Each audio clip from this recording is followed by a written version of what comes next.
Para poder entender a la Iglesia, tenemos que entender un montón de procesos por los cuales ella ha pasado a lo largo de la historia. Ya que, bueno, decimos que el estado actual de la Iglesia responde a esos procesos, procesos sociales, procesos culturales, políticos, económicos, religiosos, pero fundamentalmente procesos teológicos. ¿Por qué el cristianismo cree en lo que cree? ¿Por qué los cristianos decimos creer en lo que creemos? Bueno, todo esto tiene una explicación cuando vamos estudiando la historia de la Iglesia. De allí es donde emerge y sale nuestra teología. La Iglesia cristiana ya lleva más de 2000 años de pensar, de examinar, de estudiar y de exponer puntos teológicos que finalmente explican nuestra doctrina. Todo a través de sínodos, a través de concilios que la Iglesia ha hecho a través de los siglos y en los cuales se ha tomado determinaciones que nos llevan hasta el día de hoy. El libro de los Hechos en el capítulo 15 muestra el primer concilio de la Iglesia registrado que se da en la ciudad de Jerusalén. Allí se juntan todos los apóstoles y autoridades de la Iglesia para discutir un tema importantísimo y fundamental. Recordemos que aquí ya estamos en el año 50 después de Cristo, como unos 20 años después de que Jesús hubo ascendido a los cielos. La pregunta que se tenía que debatir o el tema que iban a discutir era bastante importante. Tal vez resumido en una pregunta. ¿Puede un gentil ser cristiano sin antes haber sido judío? ¿Es posible que desde el gentilismo se pase al cristianismo sin haber pertenecido al judaísmo? Es una muy buena pregunta que la Iglesia se hizo en aquella oportunidad. Esto obviamente representó que todos tuvieran que estar juntos allí en Jerusalén para discutir algunas cosas. Obviamente invitaron a personas que habían tenido contacto con el mundo gentil. No podía faltar Pablo, no podía faltar Bernabé. Probablemente haya estado Tito con ellos y sin duda que tampoco podía faltar Pedro, que si bien no era el representante de la iglesia en Jerusalén, él tuvo también una parte importante en el relato cuando Dios lo lleva a esa casa gentil. Recordemos la casa de Cornelio, aquel hombre del Imperio Romano, donde él llega, predica, se convierten, allí reciben el bautismo del Espíritu Santo y una familia fue cambiada, gentil, y fue transformada. Así que la iglesia de Jerusalén desarrolla de alguna manera una teología de manera innovadora porque hace unos descubrimientos que para nosotros ya no son descubrimientos, o tal vez sí, para usted sea un descubrimiento porque puede ser la primera vez que escuche alguno de estos conceptos. Por eso me gustaría brevemente ir resumiendo 3 descubrimientos que aquel concilio hace acerca de la fe y de la palabra de Dios. Lo primero que vamos a ver está en el capítulo 15, versículo 1, donde dice de la siguiente manera: entonces algunos que venían de Judea enseñaban a los hermanos: si no os circuncidáis conforme al rito de Moisés, no podéis ser salvos.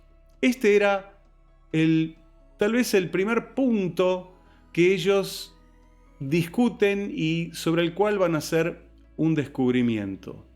Estaba la rama judaizante del cristianismo. Eran personas que habían sido judíos, que habían creído en Jesús, pero que no podían desprenderse de su antigua religión. Esta era la propuesta de los judaizantes. que los gentiles no pueden llegar a la fe cristiana si primero no pasan por el rito de la circuncisión. ¿Por qué? Porque ellos asumían o admitían que un gentil nunca había valorado el judaísmo, y si Dios vino a establecer su reino entre los judíos, pues entonces ellos creían válido este fundamento que predicaban y que sostenían. El punto aquí es la circuncisión. La circuncisión es una intervención, podríamos llamarla médica, sobre el cuerpo del hombre, del varón. Pero va más allá de una intervención médica. Realmente estar sometidos a la circuncisión tenía que ver con algo más, y era la de volver a someterse y a sujetarse a la ley, como lo habían hecho los judíos ya por unos 1500 años, desde la época de Moisés, donde finalmente allí en el monte Sinaí se establecen los 10 mandamientos, y a partir de allí se considera que el pueblo está legalmente establecido, espiritualmente establecido, y tienen una ley para obedecer. Sin embargo, el concilio, después de mucha discusión, así dice el versículo 7, decidieron pasar por alto, decidieron dejar de lado las observancias judías, pero sí marcaron unas reglas bastante importantes para que los gentiles pudiesen seguir. Eran reglas que son básicamente lógicas, que podemos entender, y que no necesariamente emanan de la religión judía. Allí está Jacobo o Santiago, el medio hermano de Jesús, el que luego escribe la epístola a Santiago, que era el líder de la iglesia de Jerusalén, no porque haya sido el hermano de Jesús, sino por su autoridad espiritual. Y él lo expresa en los versículos 19 al 20. ¿Cuáles eran esas reglas? ¿Por qué no los leemos juntos también? Así aprendemos un poco más. Dice Jacobo en esta oportunidad: por lo cual yo juzgo que no se inquiete a los gentiles que se conviertan a Dios, sino que se les escriba que se aparten de las contaminaciones de los ídolos, de fornicación, de ahogado y de sangre. Son 4 puntos que observa Jacobo que sería bueno que los gentiles pudiesen observar. Los 2 primeros, que son cuidarse de los ídolos, de la contaminación que produce la idolatría en el corazón, y cuidarse de la fornicación, son 2 puntos que no necesariamente emanan del judaísmo, son principios universales, porque ya entendemos y sabemos que la idolatría atenta y afecta a la relación espiritual de los hombres con Dios. Aquel que se dedica al culto idolátrico obviamente abandonará el verdadero culto a Dios, porque Dios rechaza desde antiguo la práctica de la idolatría, que hacía que las personas se alejen de Él en vez de acercarlos a Él. Y obviamente el pecado de la fornicación, que se puede aplicar a lo sexual, pero también se puede aplicar a cualquier aspecto de la vida. La fornicación es la corrupción. Y la corrupción era lo que tenían que evitar los cristianos, manifiesto en distintas maneras. Aquellos gentiles venían de un mundo muy corrupto, donde había todo tipo de corrupciones, desde las sexuales, como bien dijimos, pasando por las religiosas, pasando por las sociales, y vaya a saber cuántas otras corrupciones más había en aquel mundo antiguo. Así que las primeras 2 reglas tienen que ver con la relación con Dios. Y las segundas 2 reglas, que podríamos decir que emergen del judaísmo, en realidad son 2 reglas del amor. Las reglas eran que se abstengan de ahogado y de sangre.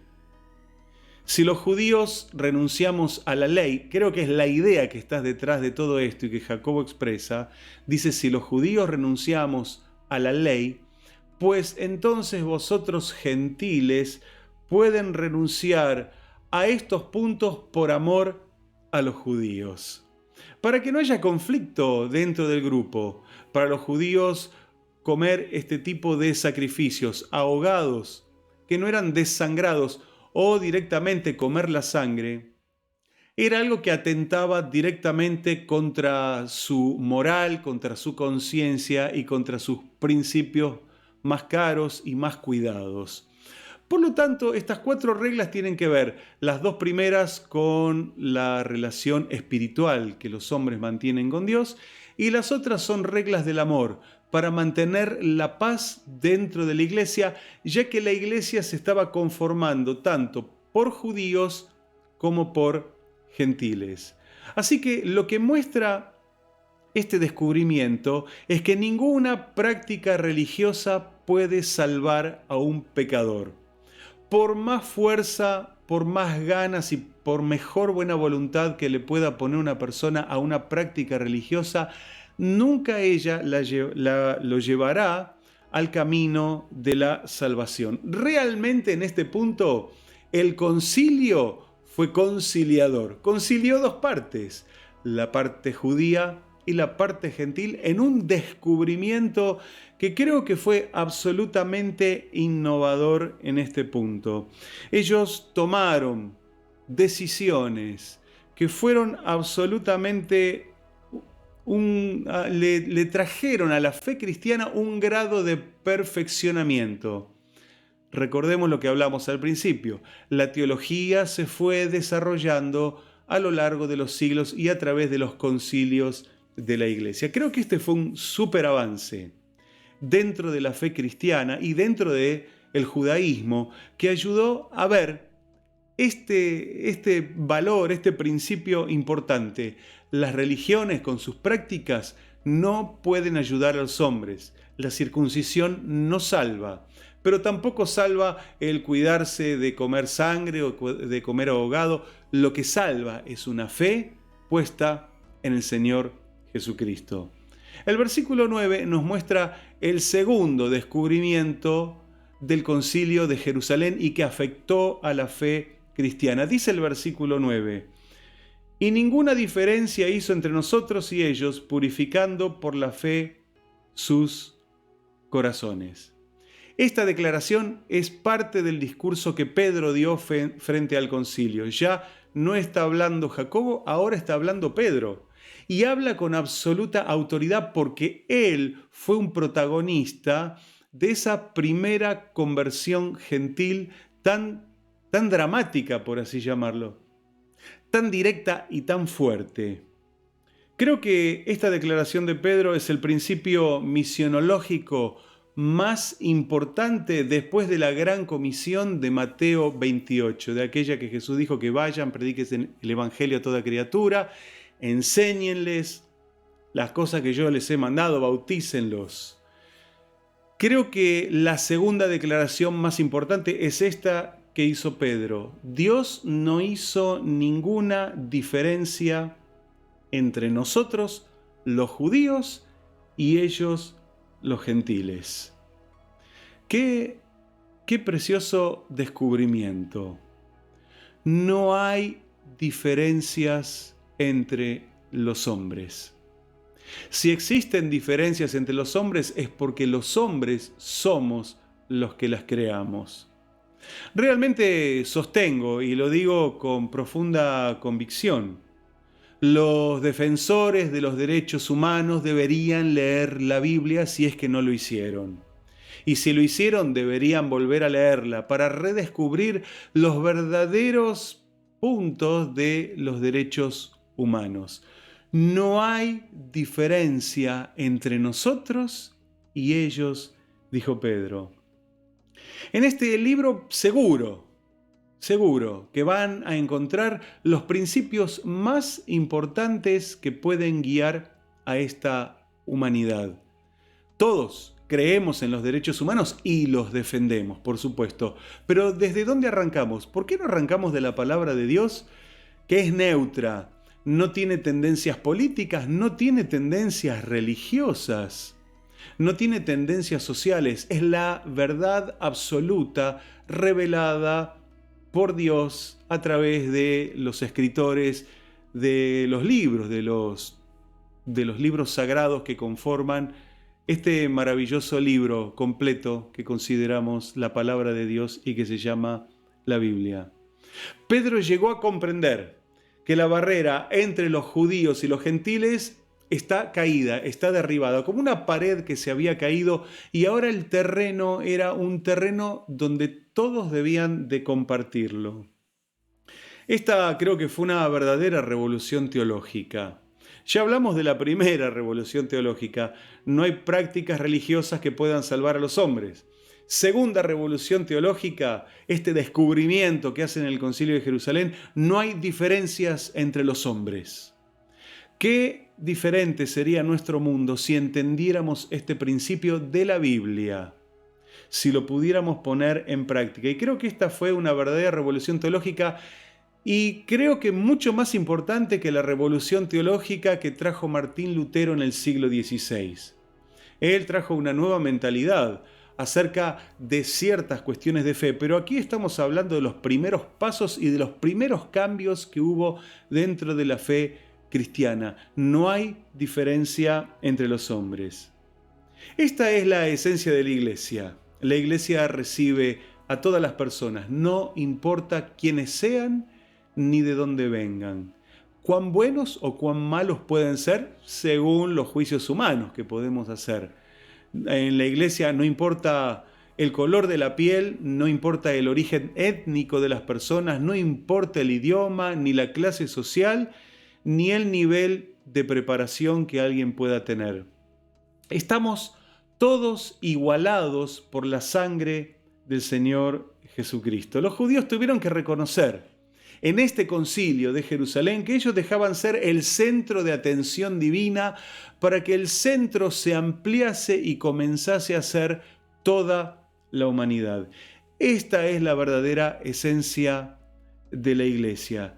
La igualdad entre los hombres sin ningún tipo de distinción. Y Pablo toma esta idea y la expresa posteriormente en un libro que se llamó el libro a los Gálatas, o la epístola o la carta a los Gálatas, en el capítulo 3 y versículo 28, donde dice: ya no hay judío ni griego, no hay esclavo ni libre, no hay varón ni mujer, porque todos vosotros sois uno en Cristo Jesús.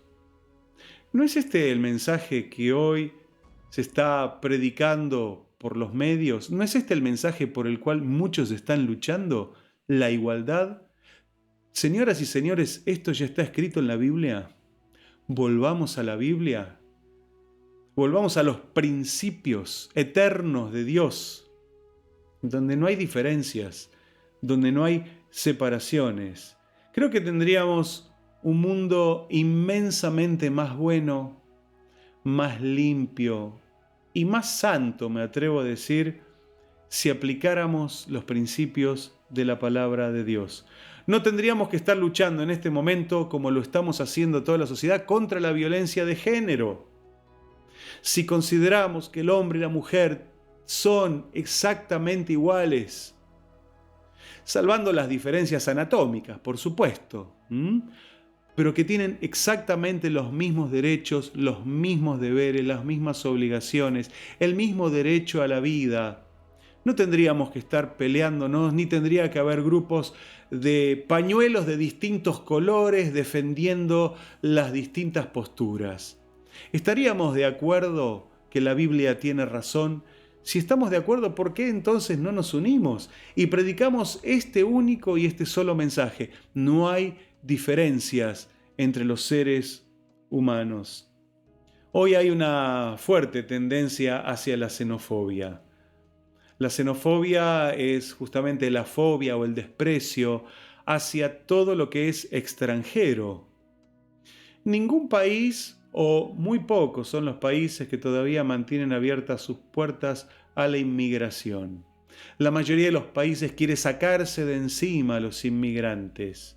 porque consideran que son un peligro, porque consideran que vienen a llevarse el trabajo de los nativos, de los locales. Creo que este es un punto que debiéramos también analizar fuertemente. Este principio que descubre el Concilio de Jerusalén nos va a hacer entender que la xenofobia tiene que desaparecer de nuestra sociedad. Si vamos a vivir bajo verdaderos principios igualitarios, pues entonces entendamos el mensaje de la Biblia. Y Pedro fue el que lo dijo: ninguna diferencia hizo Dios entre nosotros y ellos. Nos hizo un solo grupo de personas. Tercer descubrimiento que hizo el Concilio de Jerusalén y que afectó a la fe cristiana. Por eso he llamado este mensaje fe conciliar, porque este concilio ayudó a modificar la fe del cristianismo. Versículo 11 del capítulo 15 dice así: antes creemos que por la gracia del Señor Jesús seremos salvos, de igual modo que ellos. Aquí el foco ya no está puesto en si uno es gentil o si uno es judío, sino cómo se salvan estos dos grupos de personas.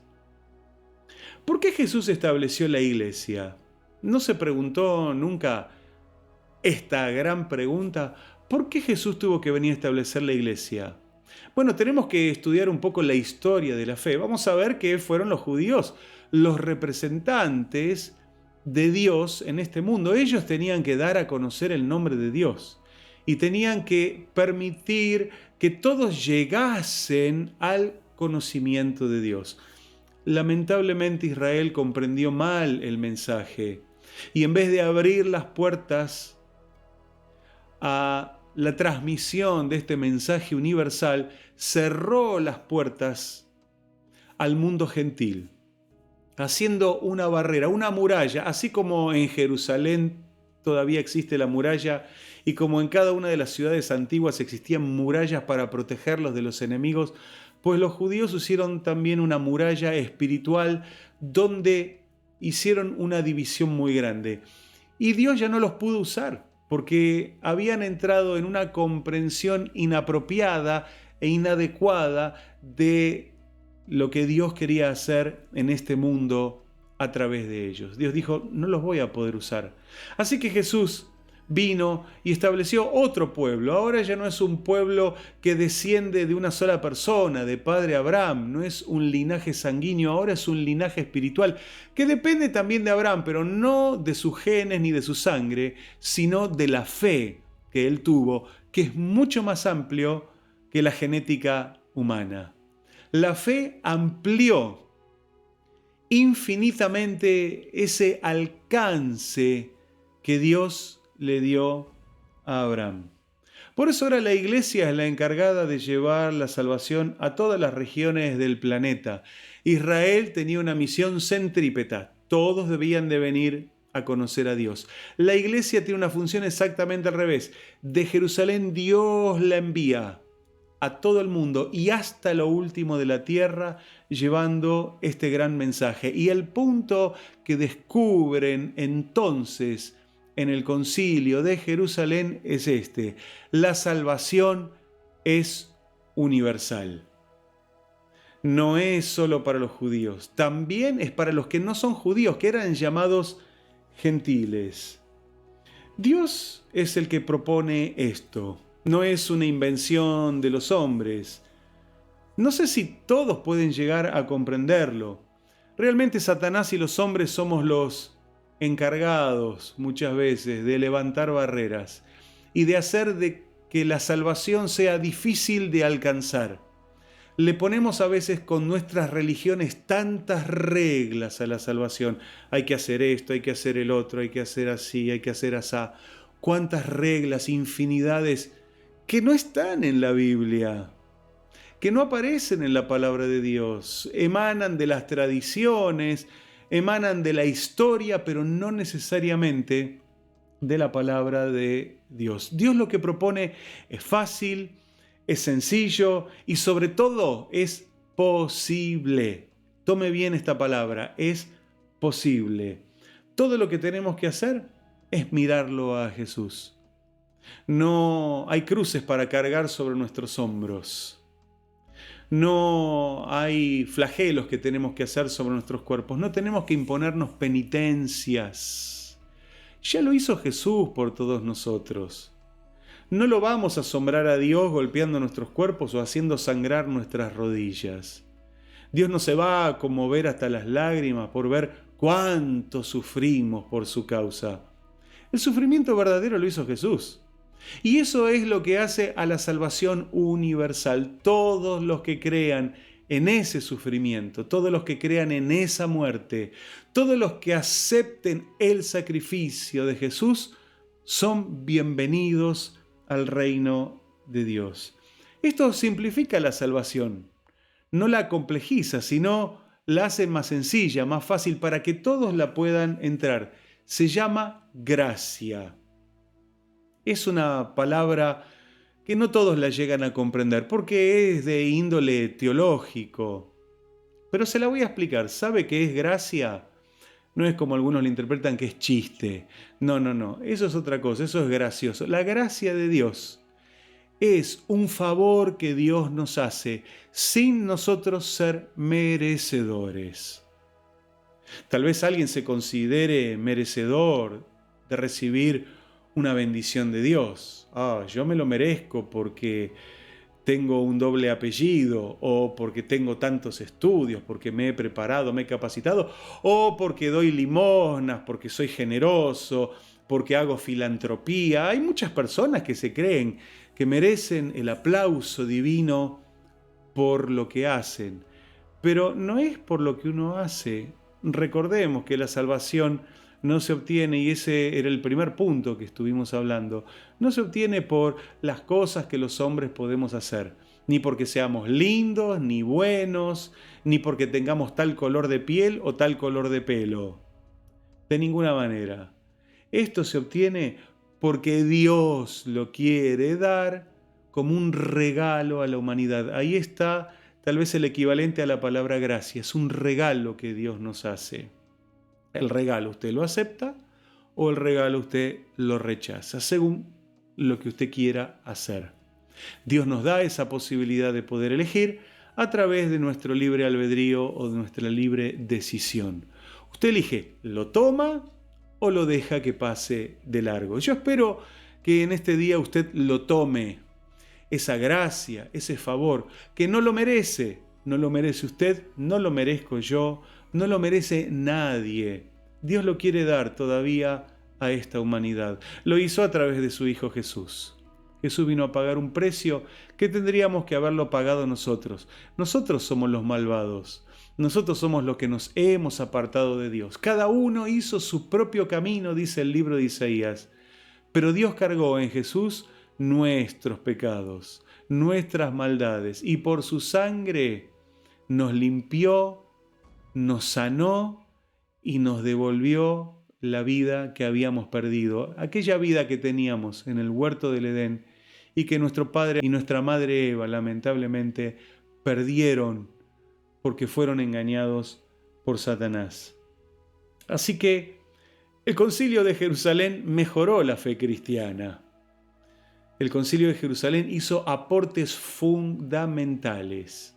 A partir de allí, la fe fue más entendida, más amplia, más generosa. Bueno, pasaron 2000 años de todo esto, todavía seguimos sosteniendo este mismo principio. Ahora la comprendemos más porque tuvimos 2000 años para pensar en todo esto. Pero este era el ABC fundamental sin el cual podríamos haber llegado al día de hoy. Así que tenemos que estar agradecidos por aquellos hermanos que estuvieron reunidos en Jerusalén hace más de 2000 años, discutiendo una pregunta bastante sencilla hoy a nuestro entender, pero que en ese momento era muy compleja y muy difícil de resolver. ¿Los gentiles tienen que hacerse judíos para luego ser cristianos? La respuesta es no. Ellos pueden pasar directamente a la fe en Cristo desde el lugar donde Dios los encuentra. No hay prácticas religiosas que puedan salvar a los pecadores. No hay ninguna diferencia entre los hombres, porque los hombres somos los que creamos esas diferencias, pero Dios no hace ninguna diferencia.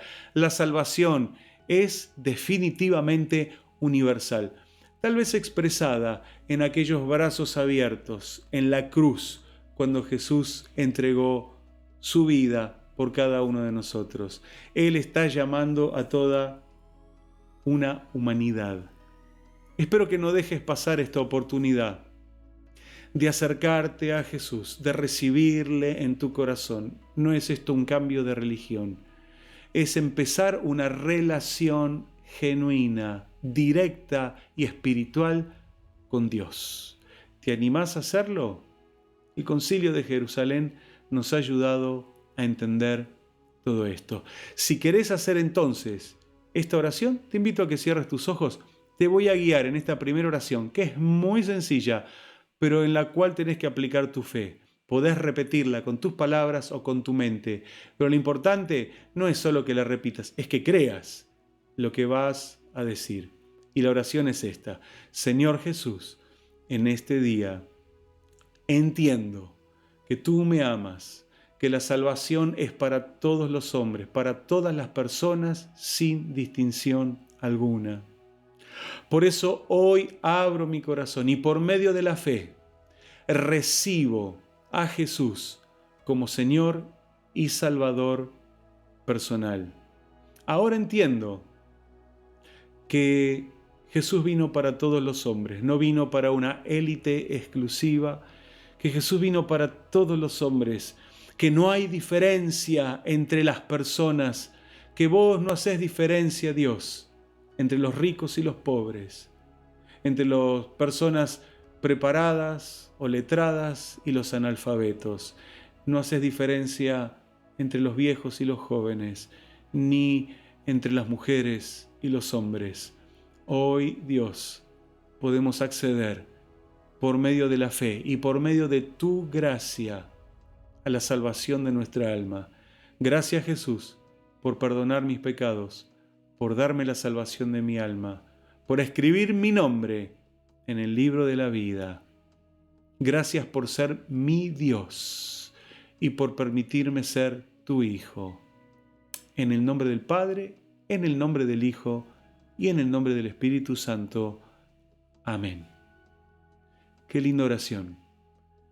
Esta oración nos introduce en la fe y el Concilio de Jerusalén nos ayudó a poder entenderlo. Estemos agradecidos a ese grupo de personas que se reunieron para discutir un tema teológico que era un tema espiritual. Hoy tenemos entrada libre al reino de Dios. Que Dios te bendiga muy, muy ricamente.